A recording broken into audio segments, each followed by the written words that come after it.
pour la petite histoire, je sais pas si je l'ai dit à un moment ou à un autre, pourquoi il y avait des trous comme ça un peu partout, là, sous les bas de caisse et au niveau de l'aile avant. En fait, c'est simple, j'avais essayé d'installer un bas de caisse pour lui donner un côté un peu plus tech, mais c'était pas un bas de caisse de Puma en fait. C'était un bas de caisse qui était sur des Ford XR3i. Et en fait, il s'avère que la partie arrière, là, il y a bien, je sais pas, 10-15 cm de différence. Et il s'avère que le bas de caisse de la Puma est plus long de 15 cm. J'aurais dû mesurer avant, et comme un con, je me suis fait avoir. Bref, voilà. C'est le moment de reboucher ces foutus trous qui serviront définitivement à rien. Pas de retrouver une carrosserie entière. Parce que de ce côté-là, il n'y a rien en fait. Autant de l'autre côté, elle est bouffée, que de ce côté, c'est solide. Il n'y a rien du tout là-dedans. Il n'y a pas de rouille, j'ai regardé de l'intérieur, elle est nickel. Donc, allez, c'est parti.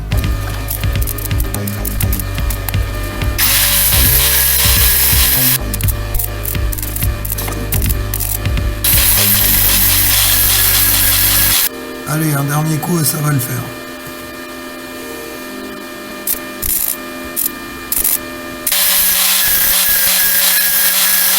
Voilà, j'ai rebouché tous les trous que j'avais fait comme un con. Donc voilà le résultat. C'est pas trop dégueulasse. On est retombé à peu près au même niveau. C'est pas les meilleures soudures du monde, comme je l'ai déjà dit. Voilà. Voilà. Et voilà.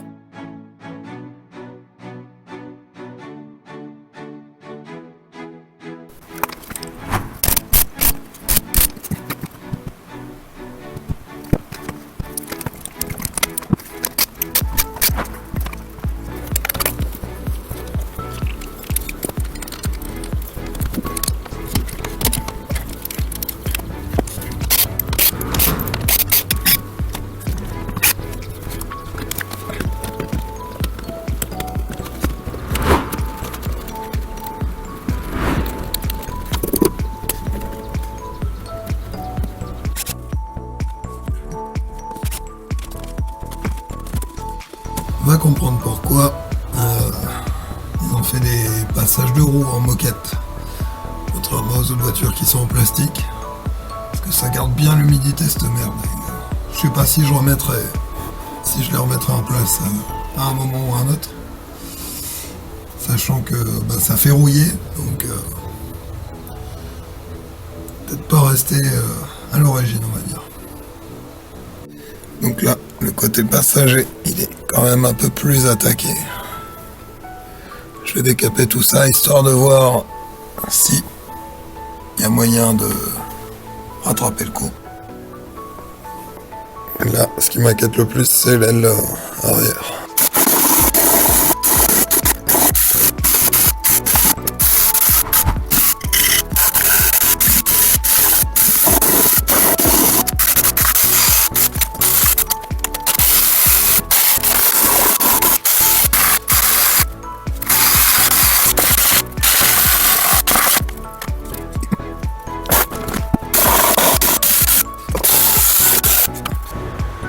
Autant dire que c'est vilain.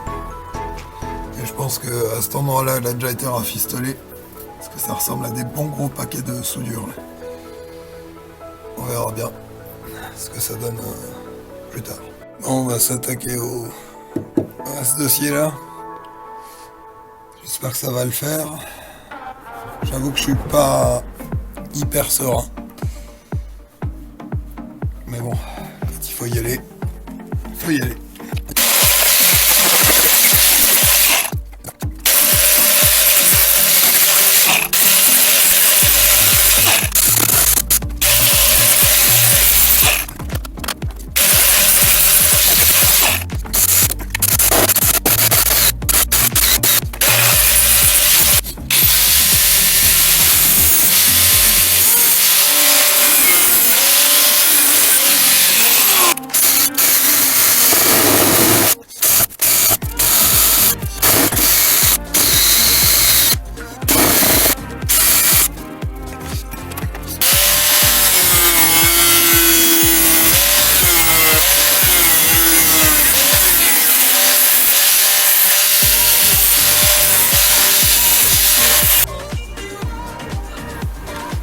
Comme ça payait pas de mine, hein, la bagnole. Elle était encore plutôt propre, elle était encore plutôt belle à regarder, mais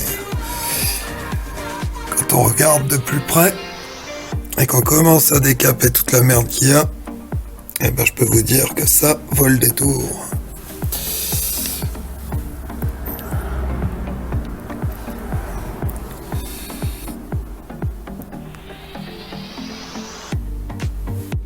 Autant dire que je suis pas prêt d'avoir fini.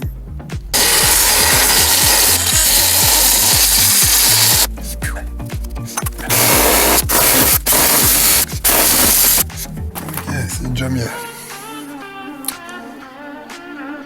Bon. On a un résultat plutôt propre.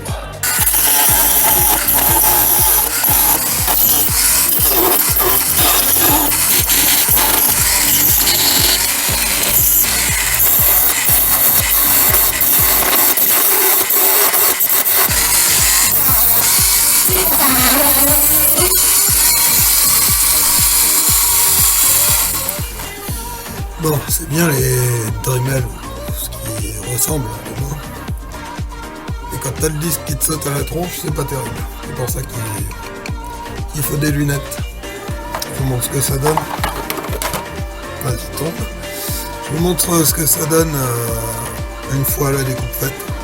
C'est bien plus propre quand même.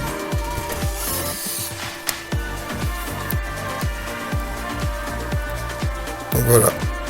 Un beau petit rectangle histoire de pouvoir accueillir la tôle qui ira à la place là.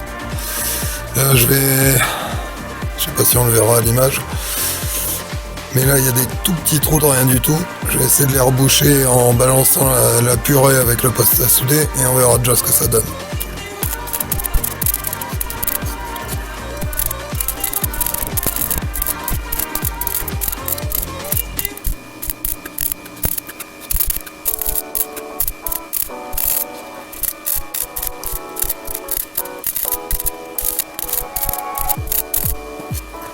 J'ai fait un bon gros tas de merde.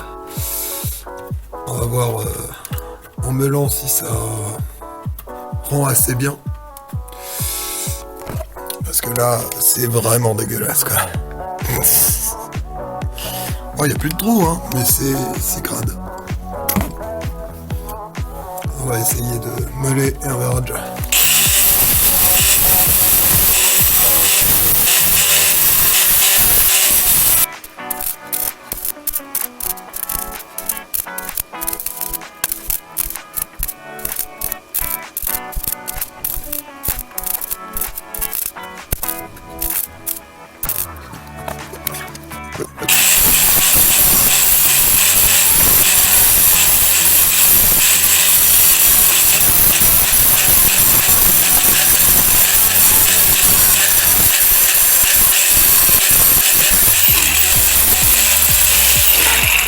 On est pas mal.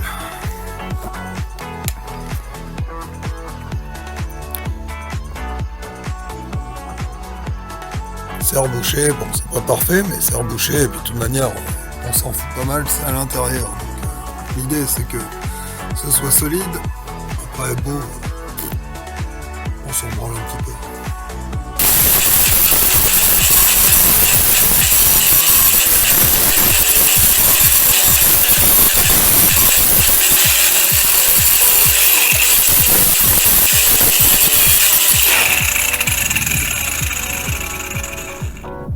Ok.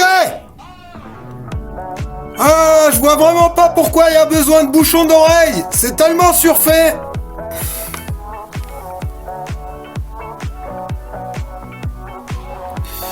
Ça y est.